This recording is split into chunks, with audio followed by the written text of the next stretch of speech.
Menjelang tahun 2026 ini, ya, waspadai pinjaman online ilegal, teman-teman. Karena fintech peer-to-peer lending, khususnya pinjaman online ilegal ini semakin marak dan semakin berkembang pesat, teman-teman. Apalagi untuk cara penagihan yang sekarang sudah canggih ya menggunakan teknologi AI maupun manipulasi data kalian. Kalian harus waspadai jika meminjam di aplikasi pinjaman online. Dan berikut adalah ciri-ciri yang harus kalian waspadai, teman-teman ya. Untuk penjelasannya, tonton video berikut ini.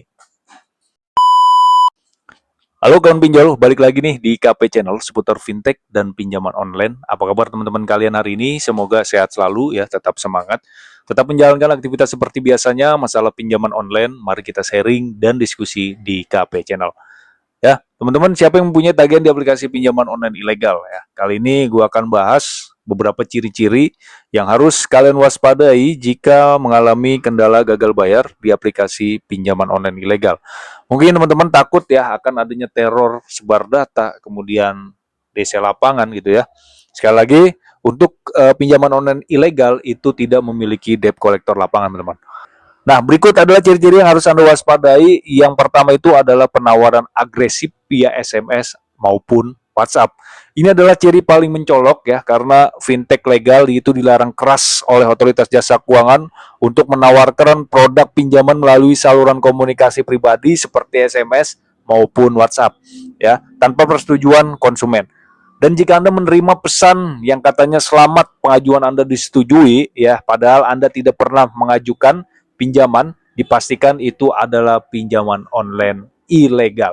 Ya, kalian dikirimkan link, kemudian kalian klik link tersebut, ya, itu sudah pasti kalian sudah masuk jebakan dari aplikasi pinjaman online ilegal. Makanya kalau kalian mendapatkan pesan atau SMS dari nomor yang tidak dikenal dan itu berupa link, jangan asal klik aja teman-teman ya. Kalian harus waspada ini karena itu takutnya adalah pinjaman online ilegal. Oke, yang kedua adalah syarat yang terlalu mudah, teman-teman ya. Pinjaman online legal ini membutuhkan proses verifikasi KYC ya yang ketat, termasuk kredit scoring juga. Nah, sebaliknya untuk pinjaman online ilegal ini seringkali hanya meminta foto KTP saja dan nomor rekening, di mana terdapat beberapa aplikasi yang menjanjikan cairnya itu 10 juta rupiah hanya dengan model KTP tanpa verifikasi wajah atau telepon. Itu harus kalian curigai teman-teman, karena ini adalah pinjaman online ilegal. Kalau pinjaman online legal itu harus permuk ya, verifikasi muka, dan ini juga sangat ketat. Teman-teman harus bedain mana pinjaman online legal dan ilegalnya. Nah, yang ketiga adalah bunga dan denda yang tidak masuk akal, teman-teman. Ya, Otoritas Jasa Keuangan dan Asosiasi Fintech Pendanaan Bersama Indonesia ini telah mengatur batas maksimal bunga dan biaya layanan ya. Pinjaman online ilegal ini tidak mematuhi aturan ini. Biasanya mereka mengenakan bunga 2% hingga 4% per hari, bukan per bulan. Bayangin, bunganya aja 2% per hari gitu. Ini sangat kejam teman-teman ya, pinjaman online ilegal. Dan belum lagi potongan biaya admin yang di awal ya, di mana bisa mencapai 40% dari total pinjaman. Misalkan kalian minjam 1 juta ya, potongan 40%, dipotong 400, yang kalian terima itu 600 teman-teman. Ya belum lagi bunganya gitu ya. Ini parah. Jadi kalian harus tetap hati-hati dan waspada. Oke, yang keempat adalah akses data pribadi. Pinjaman online ilegal ini pada umumnya hanya mengizinkan akses 3 fitur saja, di mana ada kamera, mikrofon, dan lokasi. Sementara untuk pinjaman online ilegal itu akan meminta akses ke kontak telepon kalian, galeri, foto, hingga penyimpanan file. Ya, di mana untuk tujuannya itu cuma satu, menyadap data kontak kerabat Anda sebagai senjata intimidasi dari penagihan jika kalian gagal bayar. Itu teman-teman ya. Oke, yang kelima adalah identitas pengurus dan alamat kantor ini tidak jelas ya.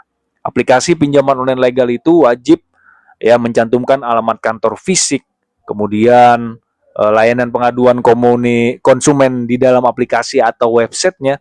Jadi pinjaman online legal ini biasanya menyembunyikan teman-teman ya kantornya, karena dia ini ilegal, tidak ada kantor.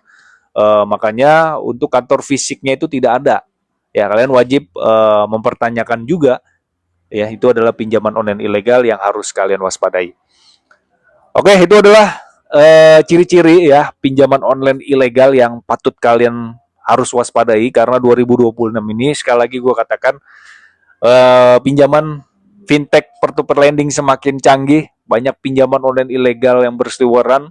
Mungkin teman-teman yang sudah terlanjur meminjam di aplikasi pinjaman online ilegal ini ya sudah galbay aja ya.